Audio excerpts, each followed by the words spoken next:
Assalamualaikum warahmatullahi wabarakatuh. Perkenalkan, kami dari kelompok 1, saya Abdul Rashid. Saya Biasyarwa. Saya Ahmad Musa Bibi. Saya Aisyah Puspitasari. Saya Ahmad Faisal Faturman Putra. Jadi kami di sini ingin mempresentasikan tugas UTS.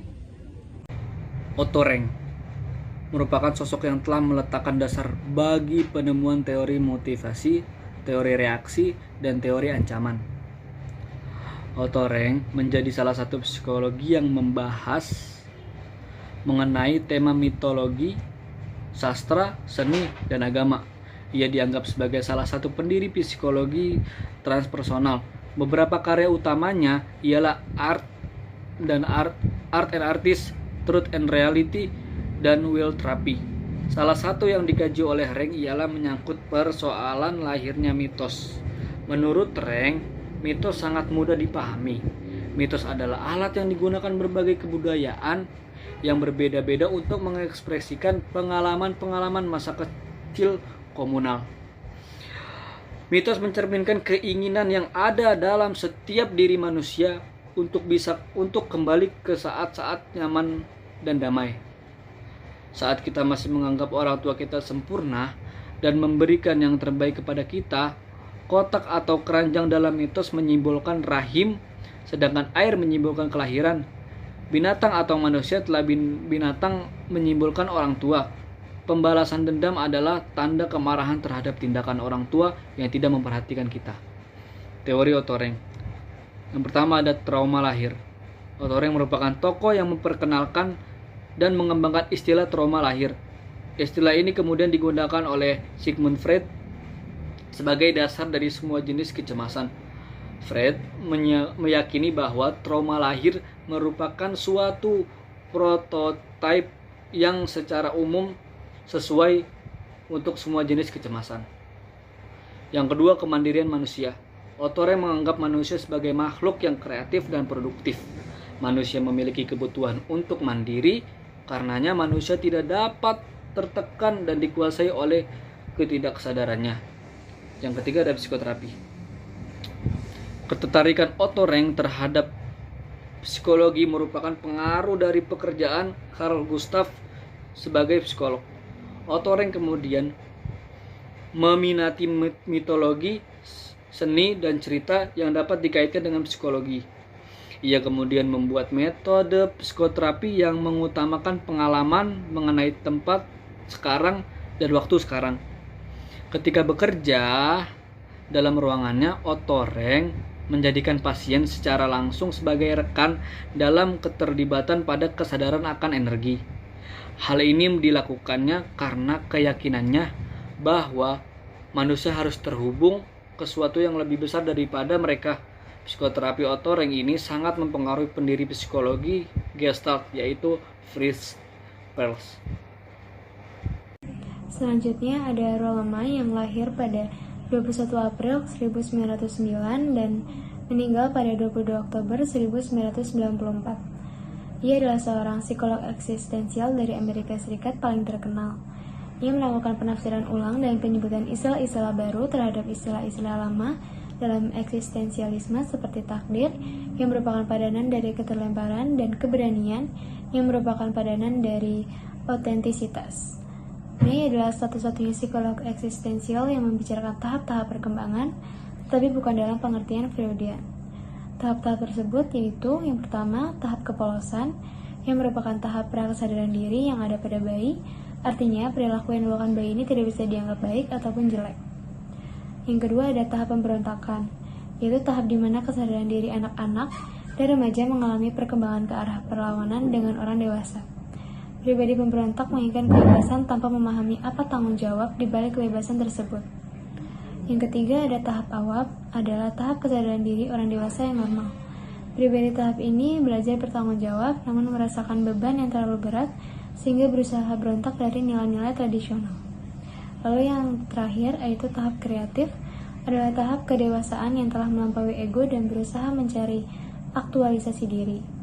Pribadi di tahap ini adalah orang-orang yang menerima nasib serta menghadapi kecemasan dengan sikap berani. Gordon Allport lahir di Montezuma, Indiana pada 11 November 1897. Dia adalah anak bungsu dari 4 bersaudara dan sering digambarkan sebagai individu yang pemalu, tetapi juga pekerja keras dan rajin belajar. Ibunya adalah seorang guru sekolah dan ayahnya adalah seorang dokter yang menanamkan di Allport etos kerja yang kuat. Selama masih kecil, ayah Gordon Allport menggunakan rumah keluarga untuk menampung dan merawat pasien. Gordon Allport menjalankan bisnis peternakannya sendiri selama masa remaja dan menjabat sebagai editor surat kabar sekolah menengah. Pada tahun 1915, Allport lulus kedua di kelasnya dan mendapat beasiswa di Harvard College, di mana salah satu kakak lakinya, Floyd Henry Allport, sedang mengerjakan gelar PhD dalam psikologi.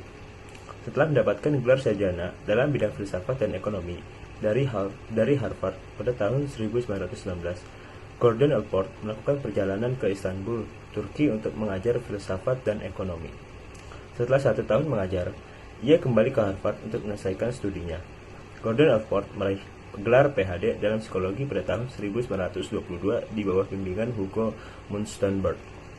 Allport meninggal pada tanggal 9 Oktober 1967.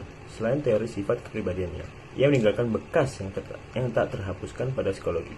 Alih-alih berfokus pada pendekatan psikoanalitik dan perilaku yang populer pada masanya, Gordon Allport malah memilih untuk menggunakan pendekatan elektrik. Sebagai salah satu tokoh pendiri psikologi kepribadian, pengaruhnya yang langgeng masih terasa hingga saat ini. Yang keempat ada Carl Rogers. Ia lahir 8 Januari 1902 di Oak Park, Amerika Serikat dan meninggal pada 4 Februari 1987 di San Diego, California, Amerika Serikat. Carl Rogers adalah seorang psikolog yang terkenal dengan pendekatan terapi klinis yang berpusat pada klien. Rogers memandang kesehatan mental sebagai proses perkembangan hidup alamiah, sementara kejahatan dan persoalan kemanusiaan lain dipandang sebagai penyimpangan dari kecenderungan alamiah. Teori Rogers didasarkan pada suatu daya hidup yang disebut kecenderungan aktualisasi. Kecenderungan aktualisasi tersebut diartikan sebagai motivasi yang menyatu dalam setiap diri makhluk hidup dan bertujuan mengembangkan seluruh potensinya semaksimal mungkin. Rogers juga dikenal di kalangan psikolog dengan teori psikoterapinya. Biografi Abraham Maslow. Abraham Maslow merupakan seorang psikolog dan filsuf asal Amerika Serikat. Jadi dia memang lahir di Amerika Serikat, tepatnya di Brooklyn, New York pada tanggal 1 April 1908. Teori hierarki kebutuhan manusia. Hierarki kebutuhan manusia merupakan teori psikologi yang menjelaskan tentang bagaimana manusia hidup dengan motivasi yang sifatnya positif, sesuai dengan kebutuhan dalam kehidupan sehari-hari. Simpelnya, Harlow menekankan kalau manusia dimotivasi untuk memenuhi kebutuhannya secara hierarki. Salah satu hal yang unik dari teori ini yaitu ketika kebanyakan psikolog fokus pada perilaku manusia yang bermasalah, Maslow justru lebih tertarik untuk mempelajari apa saja yang membuat seseorang bahagia dan hal-hal apa yang mereka lakukan untuk mencapai tujuan tersebut. Sebagai seorang psikolog, Maslow percaya bahwa seseorang memiliki keinginan bawaan mengaktualisasikan diri atau self-actualization untuk berkembang. Namun, untuk mencapai tujuan akhir itu, sejumlah kebutuhan yang lebih mendasar harus dipenuhi terlebih dahulu. Ini termasuk kebutuhan akan fisiologis atau psikologikal, keamanan atau safety, cinta atau love and belonging, dan harga diri untuk penghargaan atau esteem. Abraham Maslow wafat pada usia 62 tahun, tepatnya pada 8 Juni 1970 di California, Amerika Serikat, akibat serangan jantung. Sekian presentasi video kami, kurang lebihnya mohon dimaafkan. Assalamualaikum warahmatullahi wabarakatuh. Kelas